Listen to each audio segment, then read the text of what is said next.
नमस्कार, news 18 India देख रहे हैं आप। मैं हूं आपके साथ रंजीत और आज हम बात करेंगे जयपुर में लगातार सियासी घमासान मचा हुआ है। पायलट गुट और अशोक गहलोत गुट आमने सामने आ गया है। आज हम आपको दिखाएंगे कि आखिर क्या कुछ कुर्सी का समीकरण है और कैसे यह समीकरण बिगड़ता हुआ नजर आ रहा है। कल देर रात तक बैठकें चलती रहीं, कहा यह जा रहा था कि सब कुछ बहुत सामान्य तरीके से हो जाएगा, लेकिन हुआ। मैं तस्वीर आपको दिखाता हूं। यहां से महज 100 मीटर की दूरी पर मुख्यमंत्री का आवास है। अभी फिलहाल मुख्यमंत्री अशोक गहलोत हैं। आगे रहेंगे या नहीं रहेंगे, क्या समीकरण बनेगा, यह भी आगे विस्तार से बात होगी। लेकिन कल जब पूरी स्थिति बिगड़ रही थी, उस दौरान कांग्रेस नेतृत्व की पूरी नजर थी और कांग्रेस नेतृत्व ये चाह रहा था कि इस पूरे मामले को जल्द से जल्द सुलझाया जाए, निपटाया जाए, लेकिन फिलहाल वो स्थिति बनती हुई दिख नहीं रही है। ठीक दाहिने तरफ स्पीकर सीपी जोशी का आवास है, उधर पूरी तरह से सन्नाटा है, लेकिन जो तमाम सियासी समीकरण बन रहे हैं और बिगड़ रहे हैं वो फिलहाल मुख्यमंत्री आवास से बन रहा है और बिगड़ रहा है। उसके पीछे वजह यह है कि कहा यह जा रहा है कि अशोक गहलोत कांग्रेस अध्यक्ष का चुनाव लड़ने के लिए जा रहे थे। इसी दौरान वो ये चाहते थे कि जब कांग्रेस अध्यक्ष का चुनाव हो जाए उसके बाद वो मुख्यमंत्री पद से इस्तीफा दें, लेकिन कांग्रेस नेतृत्व ये चाहता था कि मुख्यमंत्री पद से इस्तीफा देने के बाद वो कांग्रेस अध्यक्ष का चुनाव लड़ें। यहीं पर समीकरण बिगड़ गया और उसके बाद हुआ ये कि मुख्यमंत्री अशोक गहलोत ये चाहते थे कि उनके किसी पसंदीदा व्यक्ति को मुख्यमंत्री बना दिया जाए, लेकिन उसके बावजूद ऐसा हुआ नहीं। प्रशांत मेरे से होगी इस वक्त दिल्ली से जुड़ गए, जो कि कांग्रेस ऑफिस से। प्रशांत, क्या तस्वीर है वहां पर, क्योंकि अब तो वहां की नजर भी जयपुर में।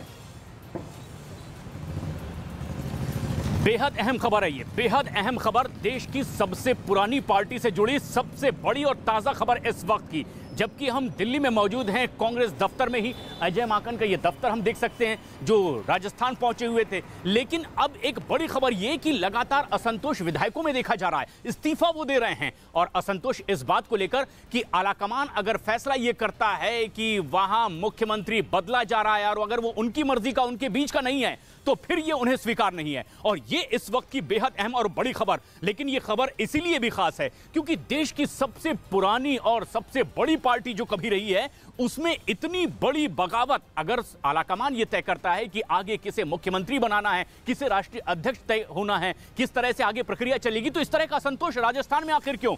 और इसके पीछे एक बड़ा नाम निकल कर आया, सचिन पायलट। क्या सचिन पायलट को अब आगे अगला मुख्यमंत्री बनाने की तैयारी थी और क्या ये मंजूर नहीं है राजस्थान के उन विधायकों को जो ये मान रहे हैं? पहले मेरे से कि नीरज भी जुड़ गए हैं कांग्रेस दफ्तर के बाहर से, उनसे भी बात करूंगा। नीरज, इस वक्त हम जयपुर में मौजूद हैं और लगातार नजर है, लेकिन आप कांग्रेस दफ्तर में मौजूद हैं, कोई मामला सलट पाया, ये समीकरण कुछ बन पाया?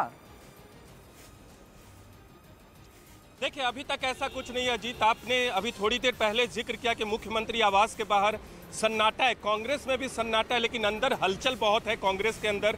और हलचल इस बात को लेकर है कि आने वाले वक्त में क्या होगा। कांग्रेस आला कमान की तरफ से पर्यवेक्षकों को अब तक कोई निर्देश नहीं दिया गया है वापस लौटने का, यानी जयपुर से दिल्ली लौटे, इस तरह का कोई निर्देश नहीं दिया गया। लेकिन तमाम कांग्रेस के बड़े नेता हो या कार्यकर्ता हो जिनसे हमारी बातचीत हुई है कल से लेकर आज तक, उनका कहना यह है कि आखिर इस तरह की स्थिति पैदा हो क्यों गई। अगर अशोक गहलोत को पार्टी आला कमान ने विश्वास में लिया था तो वहां जाकर पर्यवेक्षकों के सामने विधायकों ने विरोध क्यों कर दिया उस संभावित फैसले का जिसके तहत सचिन पायलट को सीएम बनाया जा सकता था आने वाले वक्त में। विधायकों का मानना है कि 19 अक्टूबर तक इंतजार किया जाए, जब तक कांग्रेस अध्यक्ष का चुनाव नहीं हो जाता।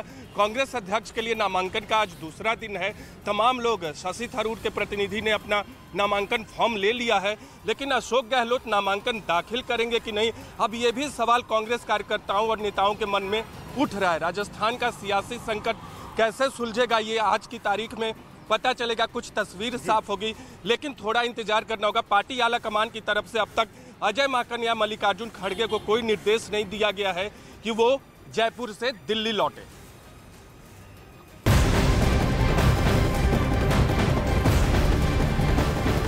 बिहार के मुख्यमंत्री नीतीश कुमार और आरजेडी अध्यक्ष लालू प्रसाद यादव ने दिल्ली में कांग्रेस अध्यक्ष सोनिया गांधी से मुलाकात की। इस दौरान 2024 के आम चुनावों में बीजेपी को मुकाबला करने के लिए विपक्षी दलों को एकजुट करने की रणनीति पर चर्चा की गई।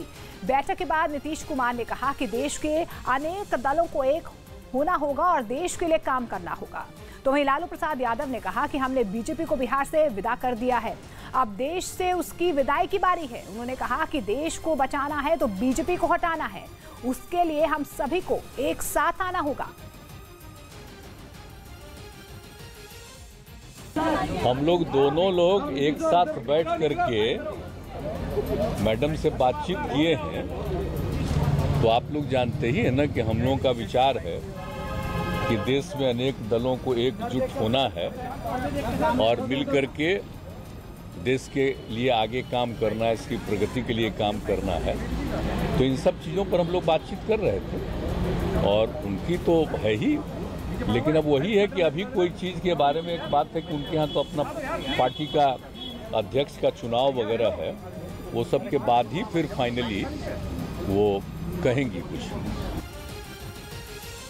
साथ में दोनों हम लोग मिले हैं और भाजपा को हटाना है, देश को बचाना है, इसलिए सबको इकट्ठा होना है। जिस तरह से बिहार में हम लोग इकट्ठा करके भाजपा को विदा किया है, इसका रिस्पांस पूरे देश में है और हम एक है हम लोग। और सोनिया जी से हम लोगों ने आग्रह किया कि आपकी सबसे बड़ी पार्टी है, आपको इसमें सबको बुलाइए, इकट्ठा होकर के हम लोग बात करें और बात करके इनको विदा करें।